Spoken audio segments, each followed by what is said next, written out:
देवादिकं सर्वमहं नमामि। सदगुरु कबीर साहब की 625वीं जयंती के उपलक्ष्य में मानव कल्याण समिति द्वारा आयोजित इस विचार गोष्ठी में मंच पर विराजमान इलाहाबाद से पधारे परम पूज्य श्री साहेब जी एवं अन्य सभी विरद विवेक संपन्न संत गुरुजन, आदरणीय साध्वी बहनें, धर्म प्रेमी बंधुओं एवं श्रद्धा मूर्ति देवियों, बड़ी श्रद्धा भक्ति और उल्लास के वातावरण में यह कार्यक्रम इस पावन प्रांगण में संपन्न हो रहा है। कार्यक्रम का ये दूसरा दिन है। आप लोगों ने अनेक मनीषी संतों, गुरुजनों से सदगुरु कबीर साहब के जीवन दर्शन, उनके व्यक्तित्व पर बड़ा ही सारगर्भित अर्थपूर्ण विचार, अमृतमय मूल्यवान विचार श्रवण कर रहे हैं। प्रिय बंधुओं, सदगुरु कबीर साहब के जीवन के अनेक पक्ष हैं, अनेक आयाम हैं। आज आवश्यकता है कि इस बात को हम लोग समझें कि सदगुरु कबीर साहब के द्वारा उपदिष्ट जो धर्म है, मार्ग है, मनुष्य जीवन के लिए उसकी उपयोगिता क्या है, यह अत्यंत प्रासंगिक विषय है।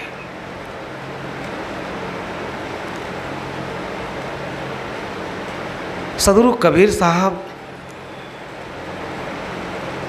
का जो अपना जीवन है, व्यक्तित्व है, अद्भुत है। सृष्टि के इतिहास में ऐसा दुर्लभ चरित्र व्यक्ति ढूंढना मुश्किल है।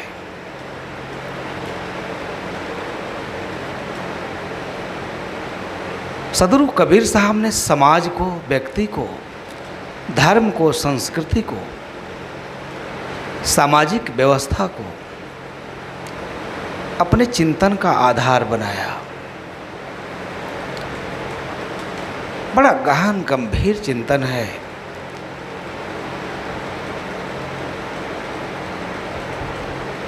उनका जो जीवन इतना मूल्यवान है,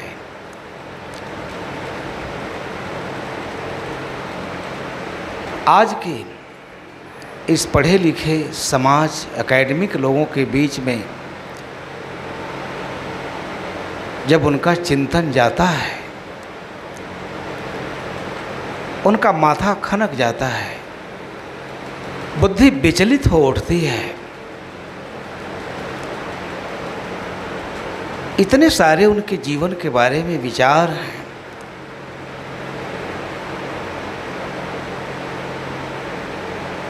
उनका जीवन इतना सरल है, सहज है।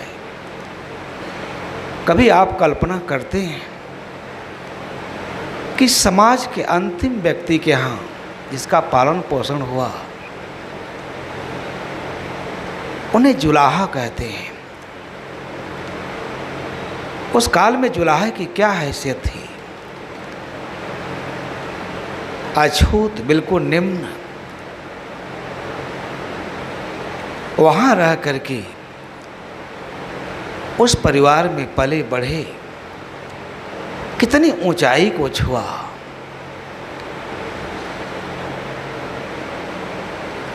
वेद के भी तमाम ऐसे ऋषि हैं, लेकिन जो स्थान सदगुरु कबीर साहब का है,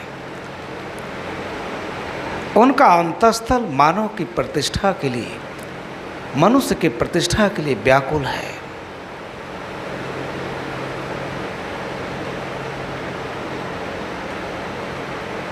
वो जितेंद्रिय हैं, वीर हैं। वो छिन्न व्यक्तियों की उपेक्षा करने वाले हैं। अपनी बात को इतनी तार्किकता से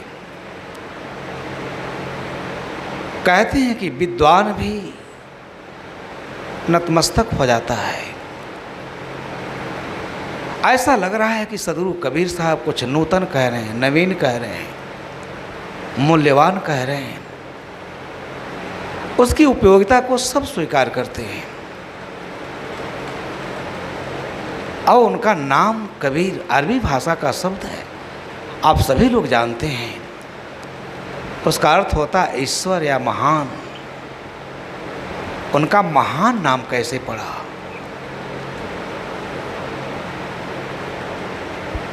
मेरे बारे में लोग पूछते हैं। एक बार मुरली मनोहर जोशी हमारे यहाँ से सांसद थे, कार्यक्रम में गए तो उन्होंने पूछा कि जागू साहब कौन थे। ये जान करके आपको भी आश्चर्य होगा। श्रुति गोपाल साहब, जागू साहब, ये सब उस ब्राह्मण परिवार से आए थे जिनका भारतीय समाज पर आधिपत्य था। सदगुरु कबीर साहब के जीवन में वो कौन सी ऐसी विशेषता थी कि सारे लोग उनके पावन सानिध्य में। मैंने उनसे बताया कि जागू साहब जगन्नाथपुरी का जो मुख्य मंदिर है, उसके मुख्य पुजारी जगदत्त नाम के जो ब्राह्मण थे। सदगुरु कबीर साहब की जब मध्यकाल में ज्ञान की आंधी चली है, जैसा कि अनंत दास जी ने लिखा है, वाराणसी से उरेणा ठावे ठावे कबीर गीत सबे गावे। यह अपने आप में बहुत बड़ी बात है। इस सब को सोचने के लिए मजबूर कर देती है। कहाँ उड़ीसा है, कहाँ काशी है। उनके आध्यात्मिक आंदोलन का ज्वार भाटा इतना प्रबल था, आंधी थी। उसमें हजारों वर्ष से जो पुष्पित पल्लवित जो पाखंड को प्रश्रय दे रहे थे, ढोंग को प्रश्रय दे रहे थे, ढोंग और पाखंड के जरिए अपने व्यवसाय को पुष्पित और पल्लवित कर रहे थे। वो सबकी चूलें हिल गई, वो आधियाँ धाराशायी हो गई, वृक्ष धाराशायी हो गए। मैंने उनसे कहा कि वो उस ज्ञान की आंधी से आप्लावित होकर उनके पिताजी काशी आए थे और सदगुरु कबीर साहब को निवेदन करके वहाँ ले गए थे जगन्नाथपुरी। ये अपने आप में कितनी बड़ी बात है। मैं कभी कभी सोचता हूँ तो आश्चर्य में पड़ जाता हूँ कि प्रधानमंत्री श्रीमती इंदिरा गांधी जब जगन्नाथपुरी मंदिर में गई दर्शन के लिए, तो वहाँ के ट्रस्टियों ने कहा कि आप हिंदू नहीं, इसलिए आप दर्शन नहीं कर सकते। लेकिन आज से 650 वर्ष पहले कबीर साहब का व्यक्तित्व कितना विराट था, जिसमें समस्त भारतीय जीवन घुल मिल गया और उनको जगन्नाथपुरी ले गए। ये कल्पना करने से मन सिहर जाता है, कितना विराट व्यक्तित्व था। बंधु, जो उनके प्रश्न हैं उसमें इतने तीव्र हैं, इतने आवेग हैं। विद्वानों के मुख में दांत नहीं है। वो कैसा एक समरस समाज की स्थापना करना चाहते हैं। कितना मूल्य है उनके जीवन का, उनके सार्वभौम संदेशों का। तो मुरली मनोहर जोशी ने हमारे कान में कहा कि क्या ब्राह्मण लोग भी कबीर साहब से जुड़े थे? हमने कहा पूरा राष्ट्र जुड़ा था। कबीर साहब का मूल्यांकन कई हजार वर्ष तक इस देश के बुद्धिजीवी प्रखर चिंतनशील लोग करेंगे, तब भी वो अपूर्ण है। वो हिंदुत्व के सबसे बड़े सजग प्रहरी हैं। मध्यकाल में न आए होते तो शायद हिंदुत्व का बचना मुश्किल था। चारों कोनों में मठा मन्नाय में जो शंकराचार्य के द्वारा प्रतिष्ठा की गई है धर्म के रक्षार्थ। अगर सदगुरु कबीर साहब न होते तो हिंदुत्व का बचना मुश्किल था। इतना बलात् प्रहार था और हिंदुत्व के विद्रूप व्यवस्था से सताए गए लोग, प्रताड़ित हुए लोग, बड़ी आशातीत सफलता मिली सदगुरु कबीर साहब को उन्हें रोकने में, क्योंकि उनके लिए उन्होंने रास्ता दिया, मार्ग दिया। इसलिए सब लोग आकर के उसमें घुल मिल गए। सभी ने स्वीकार किया कि शायद सदगुरु कबीर साहब के बताए मार्ग पर चल कर ही इस भारत की विरासत की, भारत की संस्कृति, जीवन, दर्शन, धर्म सब की रक्षा हो सकती है। सब लोगों ने उनको सिर आंखों पर बिठाया। महाराज काशी नरेश, उस समय के बड़े बड़े राजे महाराजे, क्या आप कभी सोच सकते हैं कि एक जुलाहा का लोगों ने चरण कैसे धोया होगा? उनके व्यक्तित्व के विशालता का इससे परिचय मिलता है। बंधु, इसलिए आज ऐसे महापुरुष का आप जन्मोत्सव मना रहे हैं। कहीं कहीं तो बड़ा कड़ा विरोध होता है जन्मोत्सव कहने पर। लोग कहते हैं कि नहीं, वो प्रकट हुए थे। बड़ा क्षोभ होता है मन में जिस अवैज्ञानिक मान्यताओं, धारणाओं को सदगुरु कबीर साहब ने अपने तार्किक ज्ञान से नेस्तनाबूद कर दिया। आज उन्हीं के नाम पर, उन्हीं के जीवन को लेकर इस प्रकार से कुतर्क गढ़ा जाता है। ये दुखद है। इतना मार्मिक, इतना वैज्ञानिक, इतना प्रखर वैदिक वाङ्मय में, वैदिक वाङ्मय का अगर आप सांगोपांग अध्ययन करें, उसमें भी ऐसा दुर्लभ ज्ञान नहीं मिलता है जिसकी चर्चा सदगुरु कबीर साहब ने की। और इसीलिए भारत के सभी संप्रदायों के लोगों ने, आज भी आप देखिए, बौद्धों और जैनों के मंदिरों में भी सदगुरु कबीर साहब के गीत गाए जाते हैं। बौद्धों जैनों के मंदिरों में रामायण नहीं हो सकता, गीता नहीं हो सकता, श्रीमद् भागवत नहीं हो सकता। इससे पता चलता है सदगुरु कबीर साहब की शिक्षाओं की उपयोगिता का पता चलता है। बंधु, उन्होंने एक ऐसी व्यवस्था दी, ऐसी आदर्श व्यवस्था दी जो हमारे इस समाज को, हमारे राष्ट्र को हजारों साल तक अक्षुण्ण बनाए रख सकता है। आज हमारे इस बौद्धिक जगत में, एकेडमिक लोगों के बीच में थोड़ी बहुत चर्चा है, सीमित चर्चा है। कभी कभी आप लोग देखते हो कि श्रीमद् भागवत के कथाकार किस प्रकार के कथा करते हैं। सदगुरु कबीर साहब के एक एक शब्द, एक एक साखी वो व्यक्तित्व निर्माण के लिए एक एक ईंट है। समाज के संरचना के लिए, धर्म के संरचना के लिए, व्यक्ति के संरचना के लिए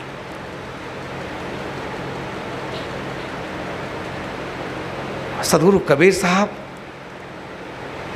के विचारों को हम जितना पढ़ेंगे, सुनेंगे, समझेंगे, कितनी पीड़ा है उनके मन में।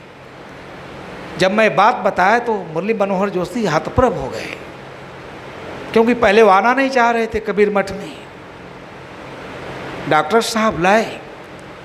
उनके मन में इतना क्षोभ है सामाजिक व्यवस्था के प्रति, धार्मिक व्यवस्था के प्रति, जो समाज बिल्कुल कुंठित था, हताश था, निराश था। उसकी प्रसुप्त चेतना को उन्होंने, क्योंकि सदगुरु कबीर साहब भारत के सामूहिक चेतना के प्रतीक हैं, सबको झकझोर के रख दिया, सबको विवश कर दिया। उनके वाणी में कितना तीव्र आवेग है। जो तू करता वर्ण विचारा, जन्म तीन दंड अनुसारा। कैसे लोग सहन किए होंगे। पहिर जनेऊ जो ब्राह्मण होना, मेहरी क्या पहनाया। इतने कठोरतम शब्द हैं। उस समय तो तिलमिला गया होगा, लेकिन बंधुओं, सत्य को कहने का उनका अपना एक ढंग था। इसलिए उस सत्य के प्रति सबके मन में आदर था, आदर भाव था, और सब लोगों ने आदर किया। सब लोगों ने स्वीकार किया कि इस राष्ट्र के लिए इस सामाजिक व्यवस्था जो बिल्कुल छिन्न भिन्न हो गई थी, टूट गई थी, उस छिन्न भिन्न व्यवस्था में सदगुरु कबीर साहब के द्वारा दिए गए संदेश आशा का संचार करते हुए दिखाई देते हैं। जैसे सोई हुई आत्मा चौंक करके जाग गई, उन्हें सहारा मिला, बल मिला, ताकत मिला कि नहीं, मैं भी इस देश में मनुष्य की गरिमा और गौरव के साथ जी सकता हूँ, एक सुसभ्य मनुष्य बन सकता हूँ। बड़ी अद्भुत चिंतन है।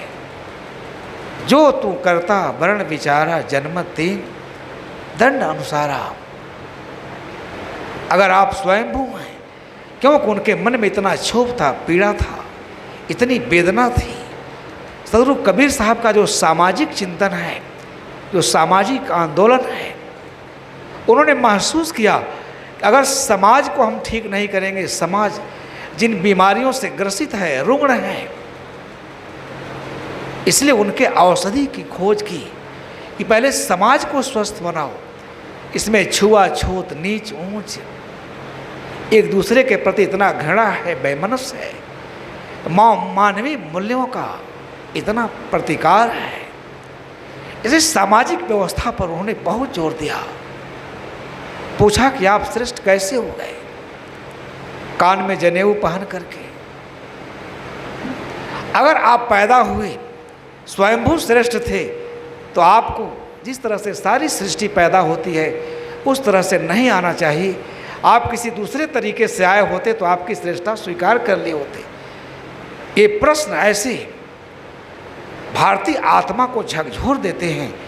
भारत में कोई मनीषी नहीं था जिसके मुंह में दांत नहीं था कि ऐसा प्रश्न पूछ सके उस ब्राह्मण समाज से। आप आए भी देखते हैं कि मरने के बाद भी जो समाज जन्म से लेकर श्मशान घाट तक उनके नियमों में बंधा हुआ है, उस त्रासदी से सदगुरु कबीर साहब को कितना बड़ा संघर्ष करना पड़ा। अभी हमारी बहन कह रही थी, इस देश में इतने बड़े बड़े मंदिर बन रहे हैं, हमारे बड़े बड़े उद्योगपति, पूंजीपति, वहाँ राम मंदिर में तो अब सोना चांदी लेना ही मना कर दिया गया, आप कैश दीजिए। लेकिन मनुष्यता को ऊपर उठाने के लिए, मानवता को ऊपर उठाने के लिए आज तक हम कोई संस्था नहीं बना सके। ये बड़ी अद्भुत विषय है, विलक्षण बातें हैं। सदगुरु कबीर साहब ने कितना साहस से, क्योंकि जानते थे भारतीय समाज की बीमारी में या बहुत बड़ा रोग है, इसका निदान आवश्यक है। जब तक समाज नहीं ठीक होगा, व्यक्ति नहीं ठीक होगा, जब तक एक व्यक्ति के साथ गरिमापूर्ण व्यवहार नहीं होगा।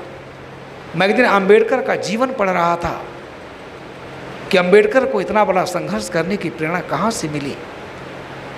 अमेरिका जैसे प्रबुद्ध राष्ट्र में गए, दुनिया के विद्यार्थी उनके साथ भोजन करते थे, उनके पांडित्य विद्वता से इतने प्रभावित थे, बड़ी आत्मीय और मधुर व्यवहार करते थे। लेकिन जब वो भारत में पढ़ कर के आए, महाराज सयाजी गायकवाड़ के यहाँ, वो सब विषय यहाँ कहना उचित नहीं है, तो लोग उनके ऊपर फाइल फेंक देते थे।